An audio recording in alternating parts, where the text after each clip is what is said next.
राजस्थान में बदल गई सियासी समीकरण, बदल गया चुनावी माहौल। जनता ने कर दिया बड़ा खुलासा। जनता के इस सर्वे को देख विपक्ष में डर का माहौल। इस सर्वे में जनता ने बता दिया कि कौन होगा उनका मुख्यमंत्री और किसकी बनेगी सरकार। नमस्कार और आप देख रहे हैं पॉलिटिकल न्यू विचार। आप सभी का राजस्थान विधानसभा ओपिनियन पोल में हार्दिक स्वागत है। जैसा कि आप सब जानते हैं, राजस्थान में विधानसभा चुनाव के महज कुछ ही दिन बाकी हैं, जिसके चलते सभी पार्टियां अपनी पूरी तैयारी में लगी हुई हैं। अब देखना होगा कि राजस्थान में अशोक गहलोत व सचिन पायलट के नेतृत्व में बनेगी कांग्रेस की सरकार या फिर वसुंधरा राजे के नेतृत्व में बनेगी बीजेपी की सरकार। जनता ने इन सभी प्रश्नों का खुलासा इस ओपिनियन पोल में कर दिया है। जनता ने बता दिया है कि राजस्थान में किसकी बनेगी सरकार। इस ओपिनियन पोल को लास्ट तक जरूर देखें और आपको पता चल जाएगा कि राजस्थान में अब की बार कौन सरकार बनाने जा रहा है। बने रहिए हमारे साथ। चलिए शुरू करते हैं और देखते हैं सबसे पहला जिला। लेकिन उससे पहले मैं आपको जानकारी के लिए बता दूं कि राजस्थान में कुल विधानसभा की 200 सीटें हैं और किसी भी पार्टी को पूर्ण बहुमत की सरकार बनाने के लिए 101 सीटें जीतने की आवश्यकता होती है। इस पार्टी के पास 101 या उससे अधिक सीटें होंगी, वही पार्टी राजस्थान में पूर्ण बहुमत की सरकार बनाएगी। चलिए देखते हैं, शुरू करते हैं और किसको किस जिले में कितनी सीटें मिल रही हैं विस्तार से जानते हैं। चलिए, सबसे पहला जिला है गंगानगर। गंगानगर में विधानसभा की कुल 6 सीटें हैं। यहां पर बीजेपी व कांग्रेस के बीच बराबर की टक्कर देखने को मिल सकती है। यानी कि गंगानगर की 6 विधानसभा सीटों में से कांग्रेस के खाते में भी 3 जबकि बीजेपी के खाते में भी 3 विधानसभा सीट जाती दिख रही हैं। इसी के साथ यदि हम बात करते हैं बीकानेर की, बीकानेर में विधानसभा की कुल 7 सीटें हैं। यहां पर यदि हम बात करें बीजेपी के खाते में 5 जबकि कांग्रेस के खाते में 2 विधानसभा सीट जाती दिख रही हैं। चलिए, इसी के साथ यदि हम बात करें जैसलमेर की, जैसलमेर में विधानसभा की कुल 2 सीटें हैं। यहां पर बीजेपी के खाता खुलने की कोई संभावना नहीं है जबकि कांग्रेस के खाते में 2 की 2 विधानसभा सीट जाती दिख रही हैं। इसी के साथ यदि हम बात करते हैं बाड़मेर की, बाड़मेर में विधानसभा की कुल 7 सीटें हैं। यहां पर बीजेपी के खाते में 3 जबकि कांग्रेस के खाते में 4 विधानसभा सीट जाती दिख रही हैं। यानी कि ओवरऑल हमने 22 सीटों का सर्वे देखा तो यहां कांग्रेस के खाते में भी 11 जबकि बीजेपी के खाते में भी 11 सीट जाती दिख रही हैं। इसी के साथ यदि हम बात करते हैं जालोर की, जालोर में विधानसभा की कुल 5 सीटें हैं। यहां पर बीजेपी के खाते में 3 जबकि कांग्रेस के खाते में 2 विधानसभा सीट जाती दिख रही हैं। चलिए, इसी के साथ यदि हम बात करें सिरोही जिले की, सिरोही जिले में विधानसभा की कुल 3 सीटें हैं। यहां पर बीजेपी के खाते में 1 जबकि कांग्रेस के खाते में 2 विधानसभा सीट जाती दिख रही हैं। चलिए, इसी के साथ यदि हम बात करें उदयपुर की, उदयपुर में विधानसभा की कुल 8 सीटें हैं। यहां पर बीजेपी के खाते में 3 जबकि कांग्रेस के खाते में 5 विधानसभा सीट जाती दिख रही हैं। इसी के साथ यदि हम बात करें डूंगरपुर की, डूंगरपुर में विधानसभा की कुल 4 सीटें हैं। यहां पर बीजेपी के खाते में 2 जबकि कांग्रेस के खाते में 2 के साथ बराबर की टक्कर देखने को मिल सकती है। चलिए, इसी के साथ यदि हम बात करें बांसवाड़ा की, बांसवाड़ा में विधानसभा की कुल 5 सीटें हैं। यहां पर बीजेपी के खाते में 3 जबकि कांग्रेस के खाते में 2 सीटें जाती दिख रही हैं। यानी कि कांग्रेस को यहां 1 सीट से नुकसान का सामना करना पड़ सकता है। इसी के साथ यदि हम बात करें प्रतापगढ़ की, प्रतापगढ़ में विधानसभा की कुल 2 सीटें हैं। यहां पर बीजेपी के खाता खुलने की कोई संभावना नहीं है। प्रतापगढ़ की 2 की 2 विधानसभा सीट कांग्रेस के खाते में दिखाई दे रही है। यानी कि बीजेपी की बात करें तो यहां लुटिया डूबती नजर आ रही है। चलिए, इसके बाद यदि हम बात करते हैं झालावाड़ की, झालावाड़ में विधानसभा की कुल 4 सीटें हैं।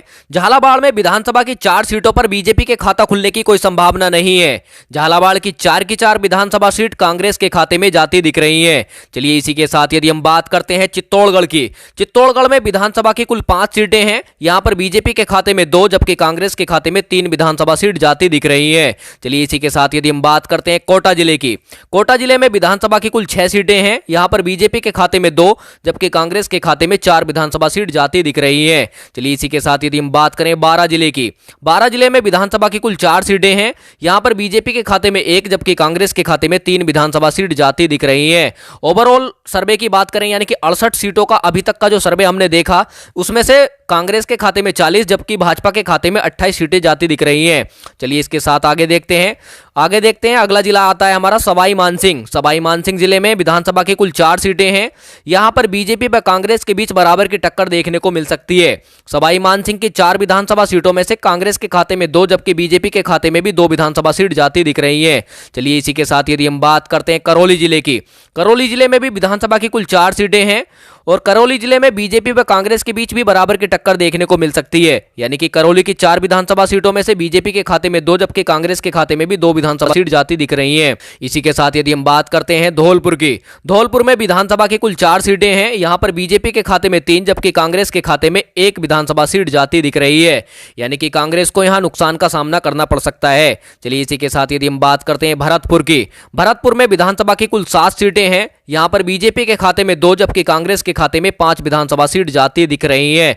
यानी कि बीजेपी को भरतपुर में थोड़ा सा नुकसान का सामना करना पड़ सकता है, जबकि कांग्रेस को यहां काफी फायदा होता नजर आ रहा है। चलिए इसी के साथ यदि हम बात करते हैं अलवर जिले की, अलवर जिले में विधानसभा की कुल 11 सीटें हैं। यहां पर बीजेपी के खाते में 2 जबकि कांग्रेस के खाते में 9 विधानसभा सीट जाती दिख रही है। यानी कि अलवर जिले में भी बीजेपी को नुकसान का सामना करना पड़ सकता है, जबकि कांग्रेस को यहां काफी फायदा होता नजर आ रहा है। चलिए इसी के साथ यदि हम बात करें सीकर जिले की, सीकर जिले में विधानसभा की कुल 8 सीटें हैं। यहां पर बीजेपी के खाते में 2 जबकि कांग्रेस के खाते में 6 विधानसभा सीट जाती दिख रही है। चलिए इसी के साथ यदि हम बात करते हैं झुंझुनू जिले की, झुंझुनू जिले में विधानसभा की कुल 7 सीटें हैं। यहां पर बीजेपी के खाते में 1 जबकि कांग्रेस के खाते में 6 विधानसभा सीट जाती दिख रही है। यानी कि बीजेपी को यहां काफी नुकसान का सामना करना पड़ सकता है, जबकि कांग्रेस को यहां काफी फायदा होता नजर आ रहा है। चलिए इसी के साथ यदि हम बात करते हैं चूरू जिले की, चूरू जिले में विधानसभा की कुल 6 सीटें हैं।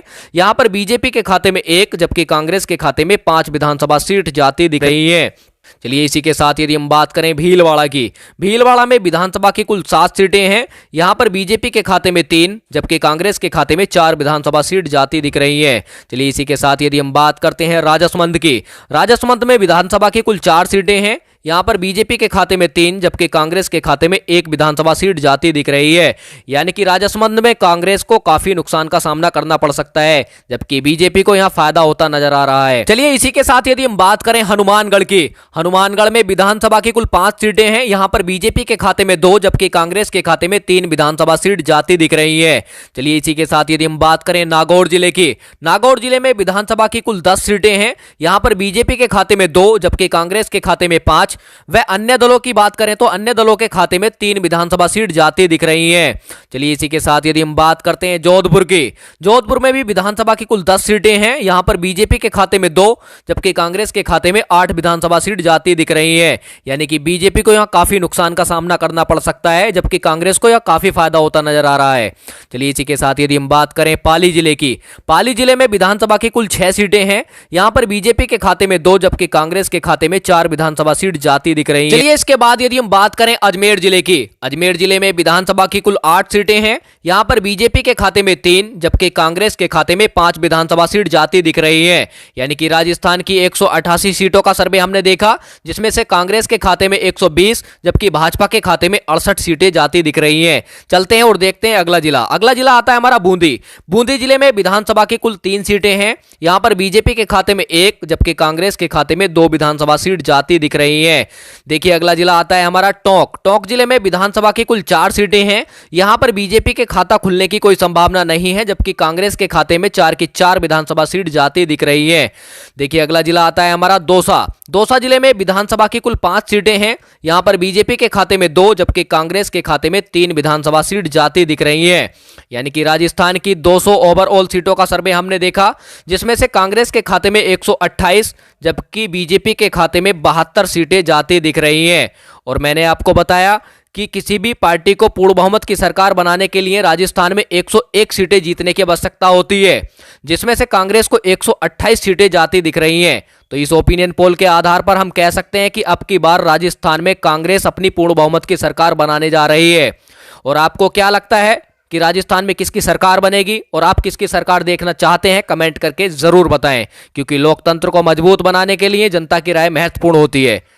और ऐसे ही सर्वे जानने के लिए आप हमें सब्सक्राइब जरूर कर लें। धन्यवाद।